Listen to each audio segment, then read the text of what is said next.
क्या आपने कभी महसूस किया है कि जब जिंदगी बार बार आपको गिराती है तब इंसान धीरे धीरे खुद पर भरोसा खोने लगता है। लेकिन सच ये है कि सबसे अंधेरी रात के बाद ही सबसे खूबसूरत सुबह आती है। आज की ये कहानी आपको कभी हार न मानने की ताकत देगी। एक छोटे से गांव में एक कुम्हार रहता था। उसका नाम था मोहन। वह मिट्टी के सुंदर घड़े बनाकर अपना गुजारा करता था। उसके हाथों में ऐसा हुनर था कि लोग दूर दूर से उसके बनाए घड़े खरीदने आते थे। लेकिन समय के साथ उसकी उम्र बढ़ने लगी, हाथ कांपने लगे और आंखें भी कमजोर हो गईं। अब उससे पहले जैसे सुंदर घड़े नहीं बनते थे। कई बार घड़े टेढ़े बन जाते, कभी उन पर दरार पड़ जाती। गांव के लोग धीरे धीरे उससे सामान खरीदना बंद करने लगे। कुछ लोग उसका मजाक भी उड़ाने लगे। मोहन हर रात अकेले बैठकर सोचता, अब मुझ में पहले जैसी बात नहीं रही, शायद मेरी जिंदगी का कोई मतलब नहीं बचा।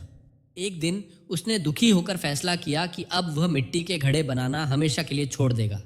अगले सुबह वह अपनी सारी मिट्टी और औजार नदी में फेंकने जा रहा था। तभी रास्ते में उसे एक छोटा बच्चा मिला।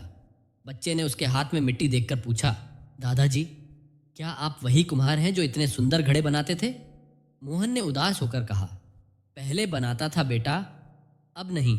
अब मेरे हाथों में वो हुनर नहीं बचा। बच्चा मुस्कुराया और बोला, लेकिन मेरी माँ आज भी आपके बनाए पुराने घड़े में पानी रखती हैं। वो कहती हैं कि उस घड़े का पानी सबसे मीठा लगता है। यह सुनकर मोहन चुप हो गया।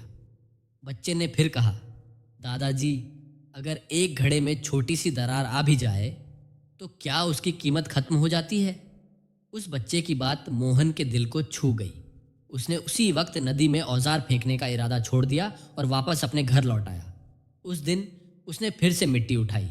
हाथ कांप रहे थे, लेकिन इस बार उसके दिल में उम्मीद थी। उसने धीरे धीरे नए घड़े बनाने शुरू किए।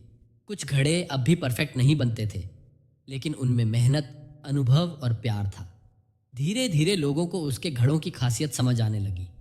गांव के लोग फिर से उसके पास आने लगे। अब लोग कहते, मोहन के घड़ों में सिर्फ मिट्टी नहीं, जिंदगी का अनुभव भी है। कुछ साल बाद वही बूढ़ा कुम्हार पूरे इलाके में सम्मान से जाना जाने लगा। लोग उसके बनाए घड़ों को कला का नमूना मानने लगे। एक दिन उसने आसमान की तरफ देखकर मुस्कुराते हुए कहा, हे भगवान, शुक्रिया, आपने मुझे टूटने नहीं दिया। दोस्तों, जिंदगी में उम्र, असफलता या कमजोरियां कभी इंसान की असली कीमत तय नहीं करती। जब तक इंसान खुद हार नहीं मानता, तब तक उम्मीद जिंदा रहती है। इसलिए अगर आज आपकी जिंदगी में मुश्किलें हैं तो याद रखिए, टूटा हुआ इंसान भी फिर से चमक सकता है। अगर ये कहानी आपके दिल को छू गई हो तो इसे अपने दोस्तों और परिवार के साथ ज़रूर शेयर करें। और ऐसी ही प्रेरणादायक कहानियों के लिए हमारे चैनल को सब्सक्राइब ज़रूर करें।